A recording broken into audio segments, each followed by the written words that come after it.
నీ జీవితాన్ని మార్చుకో. నీ జీవితంలో నీకు ఉన్న బద్ధకాన్ని తీసివేసే చురుకు కలిగి జీవించు. దినములు చెడ్డవి గనుక మీరు సమయమును పోనీయక సద్వినియోగము చేసుకొనుచు అజ్ఞానులవలె కాక జ్ఞానులవలె నడుచుకునుడి.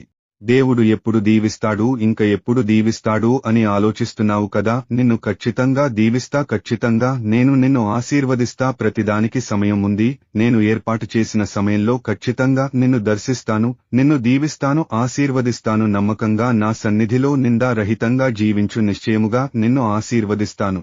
నా జీవితంలో సమయం అంతా అయిపోతుంది అని నువ్వు ఆలోచిస్తున్నావు. నేను నీకు ఇచ్చిన వాగ్దానము నెరవేరలేదు అని ఆలోచిస్తున్నావు. అబ్రహాముకు చెప్పిన మాట ప్రకారం నేను నిర్ణయాకాలంలో అబ్రహామును దర్శించాను. నీకు చెప్పిన నిర్ణయాకాలంలో నిన్ను దర్శిస్తాను. భయపడకు, దిగులు పడకు. నా వాగ్దానాన్ని నీ జీవితంలో నెరవేరుస్తాను.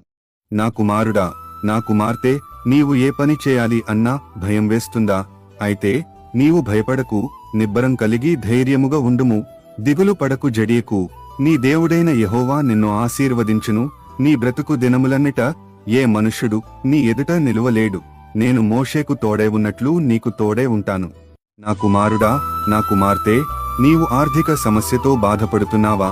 అప్పుల ఊబిలో పడియున్నావా? అయితే నిన్ను ఆ ఊబిలో నుండి లేవనెత్తువాడను నేనే. నీ చెయ్యి పట్టుకుని నిన్ను నడిపిస్తాను. అయితే నువ్వు ఒక్కసారి నాకు మొర్రపెట్టు, నేను నీకు సహాయము చేస్తాను. నీకు ఉన్న ఆర్థిక సమస్య తీర్చివేస్తాను. నా బిడ్డలారా, ఆదివారము అనగా నేను నియమించిన దినం కాబట్టి మీరంతా వేగముగా మీ పనులు చక్కాబెట్టుకుని మీ కుటుంబ సభ్యులతో కలిసి నా సన్నిధికి రండి. నేను ఇచ్చే ఆశీర్వాదములు పొందండి.